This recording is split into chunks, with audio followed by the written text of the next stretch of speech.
antes que Abraham naciera, yo soy.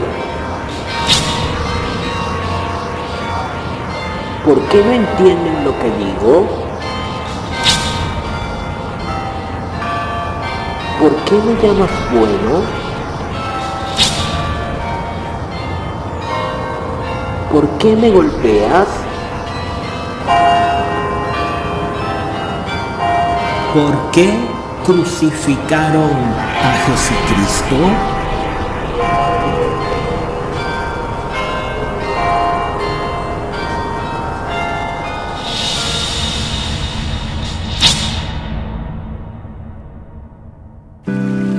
Imagine que durante un soleado domingo de primavera, usted decide realizar una sabrosa barbacoa en el patio de su casa. Invita a todos sus vecinos y a todos sus familiares para que disfruten de un rico almuerzo, mientras todos huelen el apetitoso olor a carne asada y mientras todos ven cómo el suculento cerdo es cocinado, esperando comer y beber en una bonita tarde de domingo.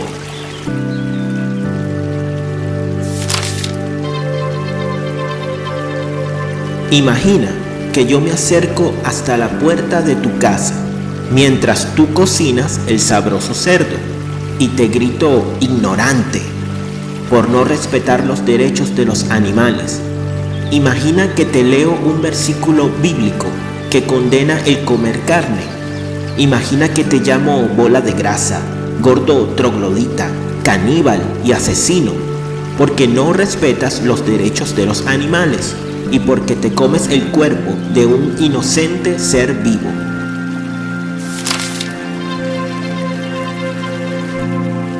Con toda la atención puesta en el cerdo y con tanta hambre de comerlo, lo más probable es que tú no hagas caso de mis reclamos y sigas cocinando el sabroso cerdo en el patio de tu casa. Quizás solo pienses que soy un fanático religioso. Quizás solo me grites una palabra sucia para intimidarme. Quizás solo saques el grosero dedo medio para ofenderme. Quizás me llames envidioso porque no fui invitado a la fiesta. O quizás me lances una piedrita para asustarme y que me vaya.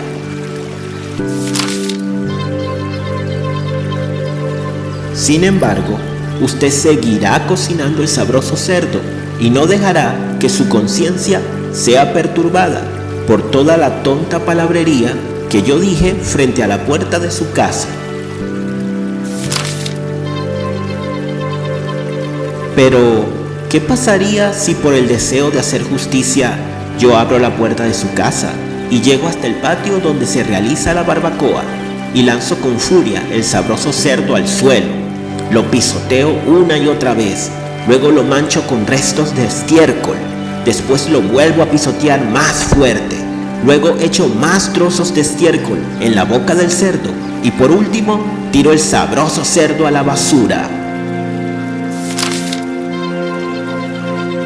Estoy seguro que la rabia que usted sentirá porque eché a la basura todo el dinero que usted gastó para comprar el cerdo y porque eché a la basura todo el dinero que usted gastó para sazonar su deliciosa carne, hará que usted enloquezca por tanta ira acumulada y me golpeará, me humillará en frente de todos sus invitados y probablemente mi vida correrá verdadero riesgo de muerte por culpa del encolerizado malestar que todos sufrirán, después de que yo amargué el sabroso almuerzo que todos esperaban disfrutar en la tarde de domingo.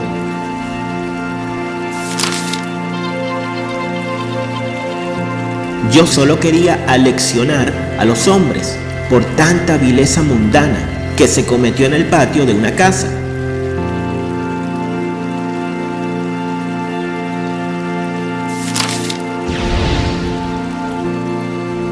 La situación que acabamos de explicar es la clave para entender el motivo por el cual crucificaron a Jesús.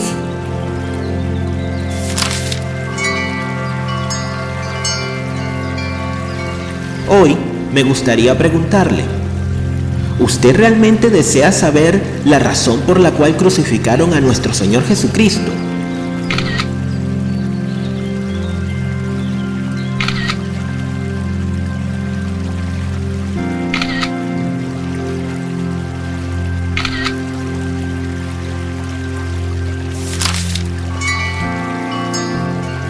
Si su respuesta es afirmativa, lo invito a continuar leyendo el texto presentado.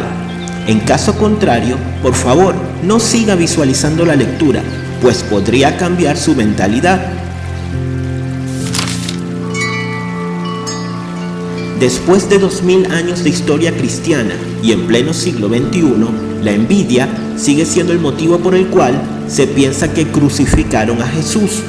Y aunque la envidia fue parte de la cizaña mundana que envenenó su fatal destino, no fue el motivo principal por el cual crucificaron a Jesús. De hecho, Jesús llevaba 3 años soportando la antipatía durante su ministerio en la tierra, y no hay duda que Jesús hubiera podido envejecer y resistir durante toda su vida tanto la envidia como los reclamos de los sacerdotes, las trampas de los fariseos, las tentaciones de Satanás y hasta las piedras llenas de injusticia, pero sin tener que abandonar su grandioso ministerio terrenal que tanto benefició a su prójimo.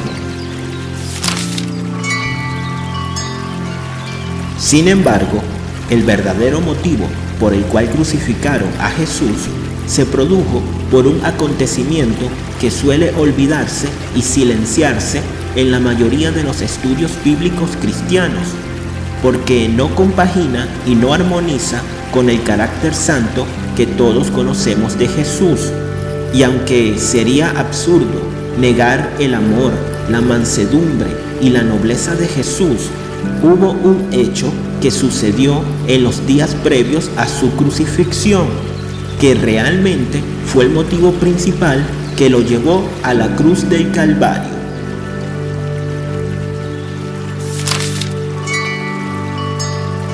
Si Cristo se hubiera dedicado solamente a predicar,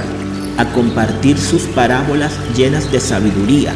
a curar la lepra de los enfermos, a orar en el monte, a realizar milagros y a perdonar pecados, pues por mucha envidia y antipatía que hubieran sentido los fariseos y escribas, estamos seguros que Jesús hubiera podido seguir ejerciendo libremente su ministerio en la tierra y su vida realmente no hubiera sido sentenciada a muerte, pues más allá de las críticas que intentaban doblegar el espíritu divino de su misión, Jesús siempre infundía respeto y hasta miedo en la mente de sus más acérrimos opositores.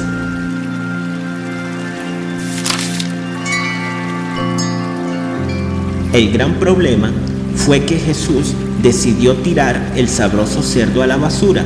lo cual hizo que los impíos y fariseos vieran cómo su dinero, sus intereses capitalistas y sus comodidades mundanas quedaban en verdadero peligro de extinción por culpa de la luz de justicia que caracterizaba a Jesús.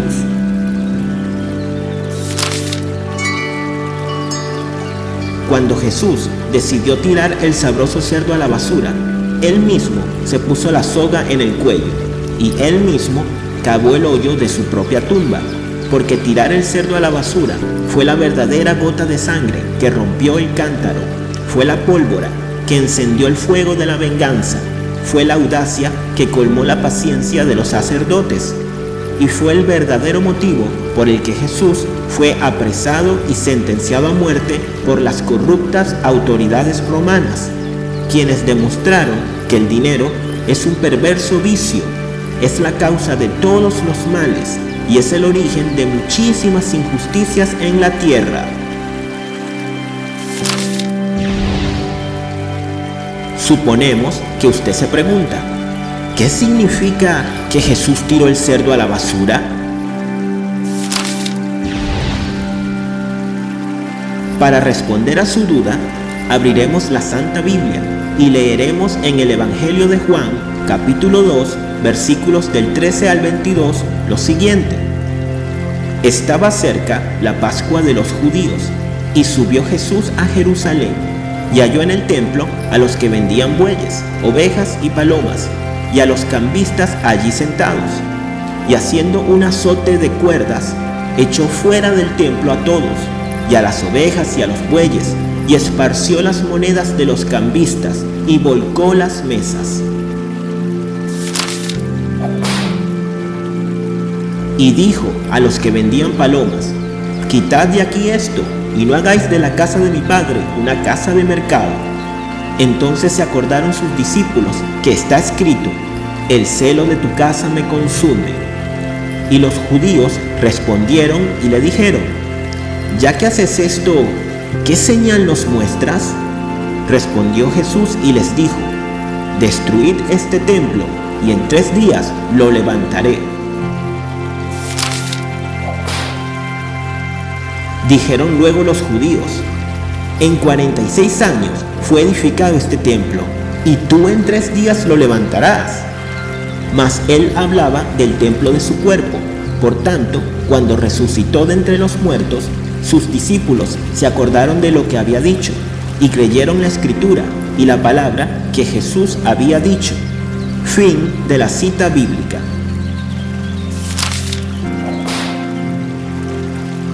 Cuando Jesús, totalmente encolerizado, hizo sentir su enfado por la profanación del sagrado templo de Jerusalén y usó la violencia física, convirtiendo un manojo de cuerdas en el látigo que sostuvo con su mano y que utilizó como arma de represión social para obligar a que los mercaderes respetaran la pureza de su casa de oración, pues Cristo terminó protagonizando el verdadero motivo que lo llevó a la cruz del Calvario, porque los cambistas y comerciantes del templo no estaban dispuestos a perder el gran valor monetario de sus riquezas materiales y de sus animales, ni siquiera por respeto a la Santa Escritura, ni por respeto a la santa presencia del Hijo de Dios.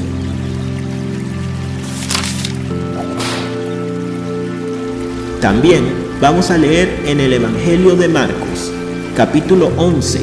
versículos del 15 al 18, lo siguiente. Llegaron a Jerusalén, y Jesús entró en el templo, y empezó a echar de allí a todos los que compraban y vendían. Volcó las mesas de los que cambiaban dinero, y volcó los puestos de los que vendían palomas. Y Jesús no permitía que nadie, llevando mercancías, atravesara el templo. También les enseñaba con estas palabras: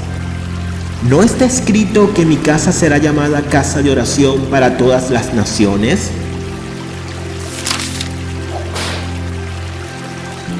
Pero ustedes han convertido mi casa en cueva de ladrones. Los jefes de los sacerdotes y los maestros de la ley oyeron a Jesús y comenzaron a buscar la manera de matarlo, pues le temían, ya que toda la gente se maravillaba de sus enseñanzas. Fin de la cita bíblica. La expulsión de los mercaderes del templo es una escena evangélica que casi fue convertida en un tabú, siendo un hecho menospreciado, censurado y que tendenciosamente ha sido silenciado en la lectura bíblica de muchas iglesias cristianas del mundo, porque como hemos afirmado, ese acontecimiento contrasta, contradice y perjudica el buen carácter y la benevolencia de Jesús, que los pastores cristianos acostumbran a resaltar en sus sermones y predicaciones, para que los feligreses sigan el ejemplo de Cristo y sean bondadosos, caritativos y humanitarios.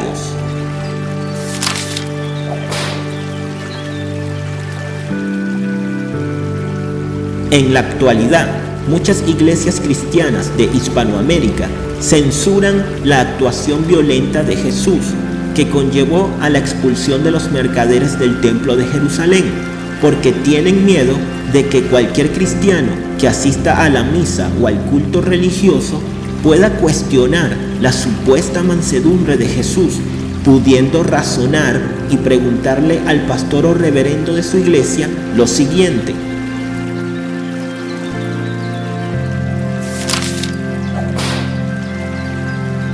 si fue Jesús quien usó la violencia de un látigo para resolver un problema cotejado en la vida,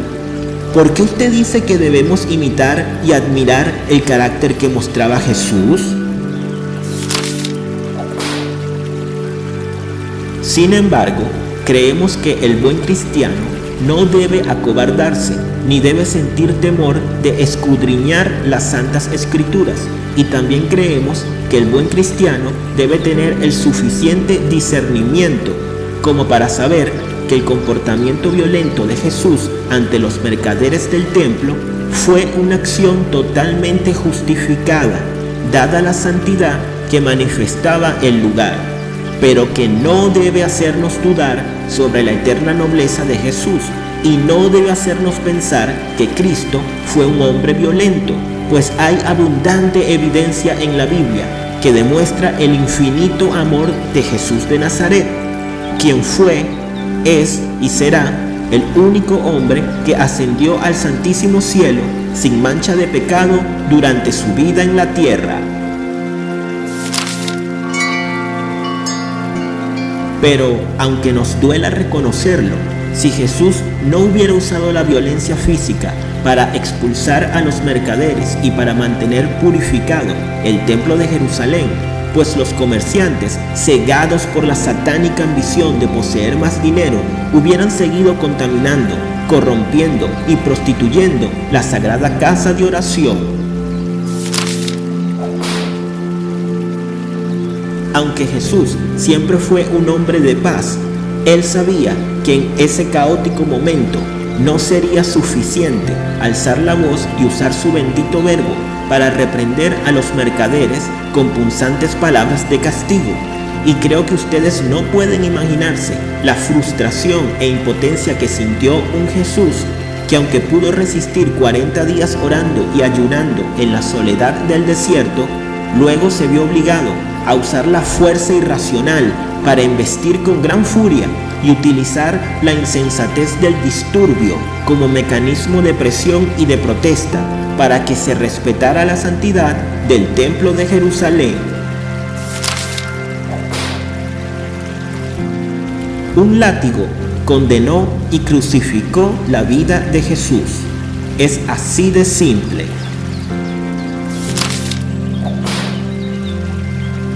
La mayoría de los cristianos alrededor del mundo no son conscientes de la gravísima ofensa que cometieron los mercaderes en el templo de Jerusalén. Y de hecho, según los registros bíblicos del Nuevo Testamento, Jesús nunca estuvo tan enfurecido y nunca había perdido el control como en aquella trágica escena evangélica acontecida en víspera de la Pascua judía, siendo la primera y única vez que Jesús tuvo que usar deliberadamente la violencia física como arma de represión moral y como arma de represión social en contra de los cambistas que violaban las leyes de Dios Padre. Jesús fue realmente condenado, azotado y llevado a la cruz por culpa de su insurgencia en el templo de Jerusalén, que dio como resultado la agresiva expulsión de los mercaderes, quienes, tras ver que sus riquezas eran amenazadas y pisoteadas, y sabiendo que los jefes de los sacerdotes y que los maestros de la ley también se indignaron por la violenta osadía de Cristo, pues hicieron valer el poder político y económico que ejercían dentro de la jerárquica sociedad romana para encontrar y apresar con premura a Jesús, gracias a la traición cometida por uno de sus apóstoles, llamado Judas Iscariote, quien, cegado por la codicia, vendió su dignidad humana y aceptó recibir las envidiables 30 monedas de plata por las que decidió besar y traicionar a Jesús. De hecho, Si Judas llegó al Getsemaní con una multitud armada, con espadas y con garrotes para arrestar a Jesús, y si Judas pidió que lo aprendieran rápido y que se lo llevaran con seguridad, fue porque los principales sacerdotes y los ancianos del pueblo ya conocían el disturbio ocasionado por Jesús con su látigo para lograr la expulsión de los mercaderes del templo de Jerusalén, por lo que no dudaron en mandar a una turba iracunda que acompañara a Judas, pensando que Jesús volvería a reaccionar con violencia para escaparse del inevitable arresto y seguir en libertad. Pero Jesús, después de enfadarse y expulsar a los mercaderes y cambistas, había quedado muy debilitado espiritualmente por tanta violencia, y no fue casualidad que para el instante de su arresto en el Getsemaní, Jesús se encontraba muy angustiado, muy deprimido y muy afligido, porque su alma ya presentía el olor a muerte del Calvario que empezaría a sufrir por culpa de aquel manojo de cuerdas que transformó en un látigo y que utilizó para exigir el respeto por el sagrado templo de Jerusalén, el cual necesitaba ser purificado y respetado como la casa de oración de Dios.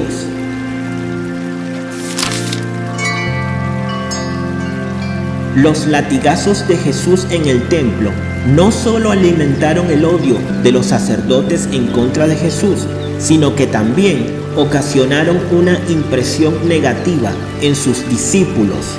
siendo Simón Pedro quien, intentando evitar el arresto de Jesús en el Getsemaní,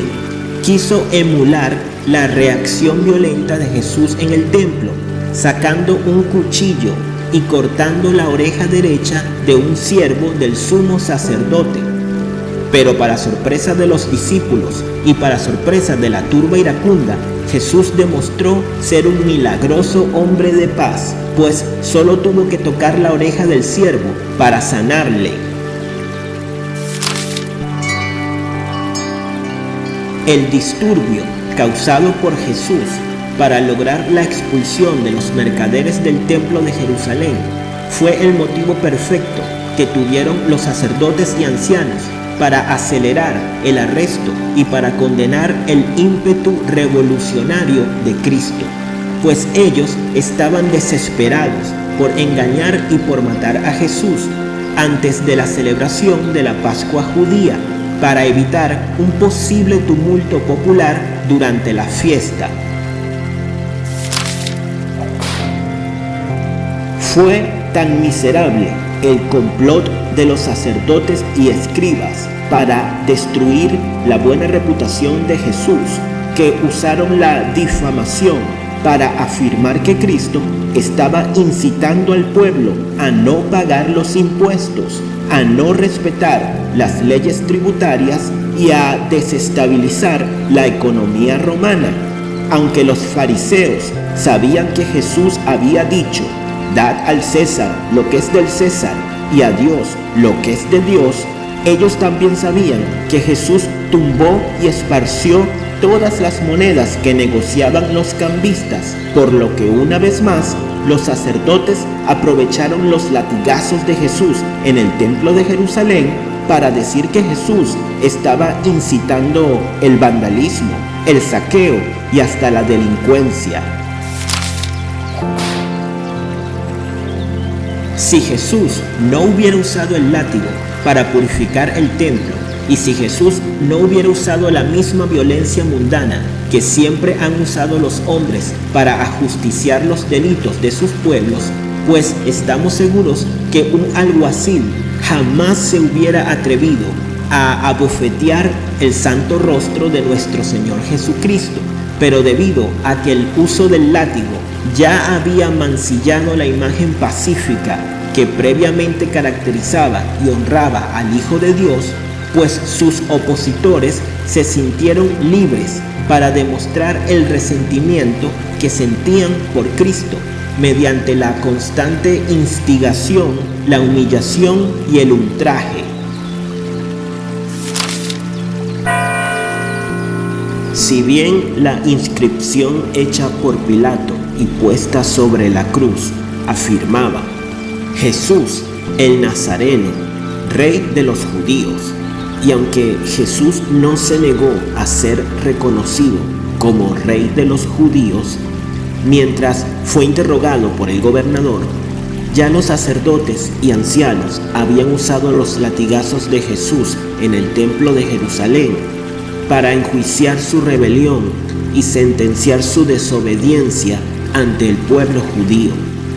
Por lo que si la muchedumbre eligió dejar en libertad a un ladrón como Barrabás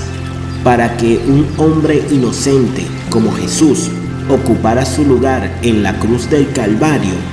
fue porque los sacerdotes y escribas se encargaron de ensuciar la estampa pública de Jesús para que fuera visto y tratado como un gran malhechor que merecía ser crucificado junto a Dimas y Gestas.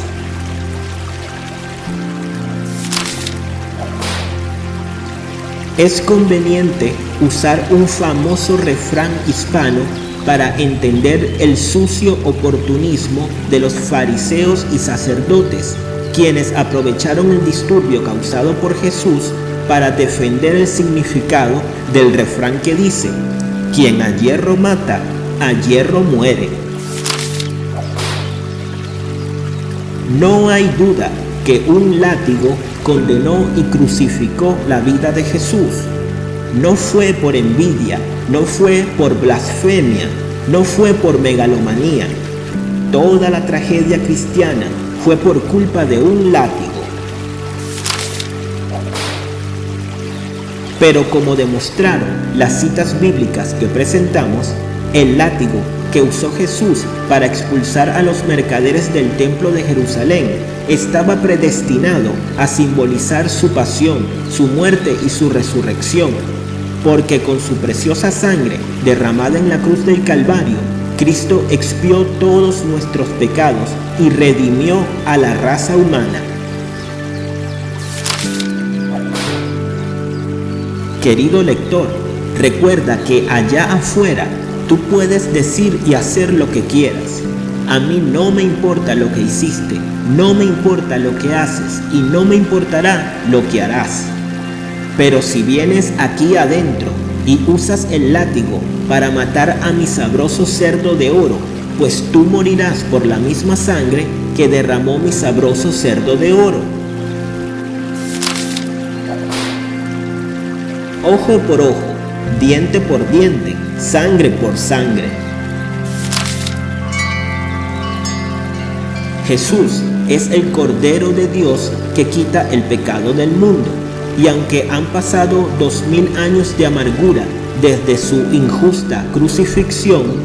sabemos que en el mundo hay millones de hermanos que dicen ser cristianos, pero que siguen disfrutando comer la sabrosa carne del ensangrentado cerdo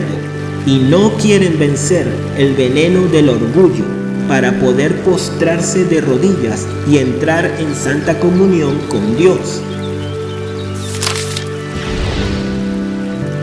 Hoy en día abundan las iglesias cristianas que realmente son cuevas de ladrones, donde Dios dinero exige que sus esclavos capitalistas entreguen los diezmos, los dólares, las limosnas, las ofrendas, las dádivas, las donaciones, las sonrisas, los premios de las loterías, los billetes del banco y demás beneficios económicos que prostituyen la verdadera fe cristiana, porque la mayoría de las iglesias supuestamente cristianas nunca ayudan a la gente pobre que sufre en nuestras comunidades y siempre compran los mejores látigos del mercado para embellecer el ego de sus clérigos.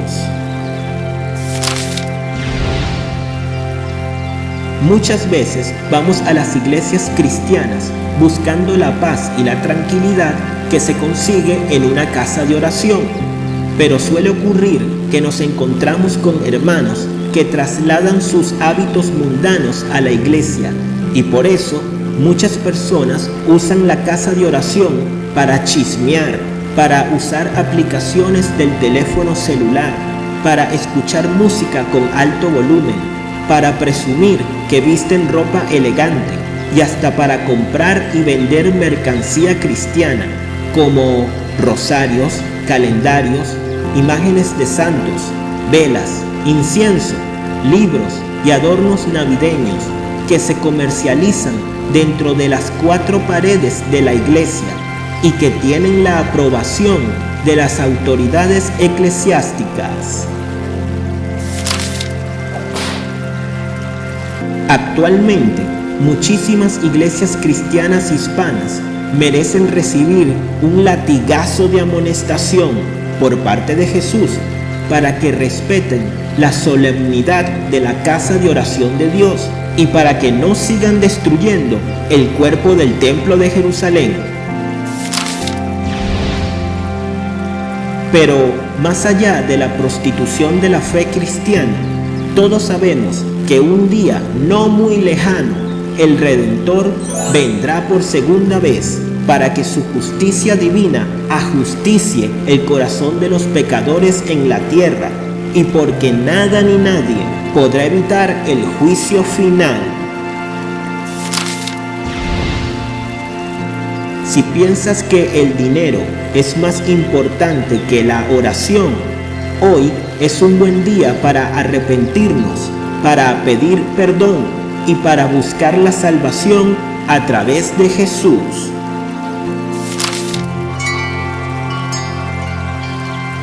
Amén.